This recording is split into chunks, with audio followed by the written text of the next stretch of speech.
যেতে পারি।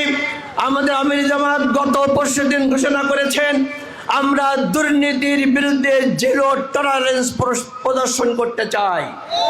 এ দেশটা ধ্বংস হয়েছে দুর্নীতির কারণে। আমরা দুর্নীতি করতে চাই না, কাউকে দুর্নীতি করতে দেব না। আমরা ট্যাক্স ফ্রি গাড়ি আমরা নেব না। আমরা সরকারের দেওয়া কোটি টাকার প্লট আমরা নেব না। আমরা ঘোষণা করছি আমরা এর থেকে মুক্ত থাকব।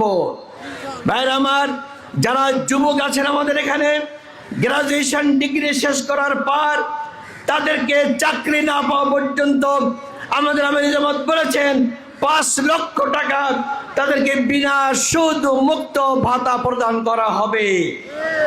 প্রতি বছর যারা সেরা মেধাবী ছাত্র তাদেরকে প্রতি 100 জন করে বিশ্বের সেরা বিশ্ববিদ্যালয়ে পড়ার জন্য তাদেরকে 10,000 টাকা করে সুদমুক্ত ঋণ প্রদান করা হবে।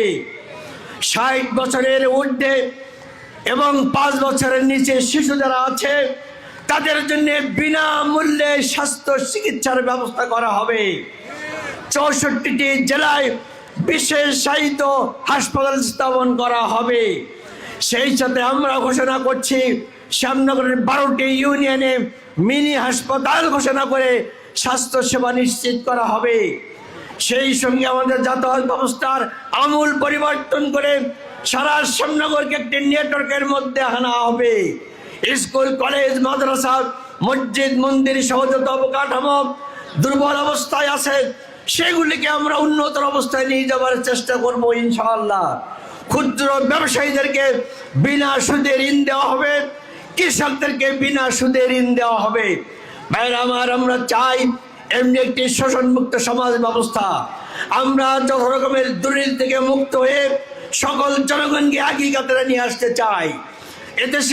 এদেশে আমাদের কোনো অমুসলিম ভাইদেরকে আমরা অবহেলা করতে চাই না। সংখ্যালঘু বলে কোনো জিনিস এদেশে থাকবে না। একজন কাজী নজরুল যেমন অধিকার পাবে, একজন বিনোদ বিহারী বিশ্বাস ঠিক তেমনি অধিকার পাবে। আমাদের একজন মুসলিম মাকে যেমন আমরা শ্রদ্ধার চোখে দেখব, একজন হিন্দু মাকে আমরা সেই শ্রদ্ধার চোখে দেখব। বাইরে আমার এমনি করে আমরা একটি অসাম্প্রদায়িক সম্প্রদায় গড়ে তুলতে চাই। এই আশুলিয়া শহর শ্যামনগরকে একটি উন্নত মডেল উপজেলায় পরিণত করতে চাই। এর জন্য যারা না ভোটের কথা গোপনে গোপনে বলছে, প্রকাশ্যে বলছে, তারা আবার লুটেরার রাজত্ব কায়েম করতে চায়।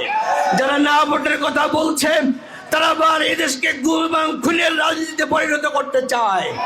আমরা চাই না ভোট বর্জন করে আমরা হ্যাঁ ভোট দিয়ে আর দাঁড়িপাল্লায় ভোট দিয়ে এদেশকে একটি শোষণমুক্ত সমাজ ব্যবস্থা কায়েম করতে চাই। কারা রাজি আছেন হাত তুলে দেখায়। আল্লাহ তুমি কবুল করো, আল্লাহুম্মা আমিন। আপনাদের কাছে আমি খাস করে দোয়া চাই, 80টি কেস মাথায় নিয়ে পরিবার সহ জেল খেটে আপনাদের থেকে ছেড়ে আমি পালিয়ে যাইনি, দূরে সরে যায়নি।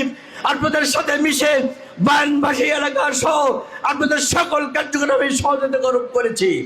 আমি কথা দিচ্ছি, অতীতে ছিলাম, বর্তমানে আছি, আগামীতে আপনাদের পাশে থাকবো ইনশাআল্লাহ। এই কথা বলে আল্লাহ পাকের সাহায্য কামনা করে, আপনারা দূর থেকে এসেছেন, সকলের ভালোই কামনা করে নেতৃবৃন্দকে, আয়োজক মহলকে ধন্যবাদ দিয়ে আমি কথা শেষ করছি। আসসালামু আলাইকুম ওয়া রাহমাতুল্লাহি ওয়া বারাকাতুহু। হিন্দু ভাই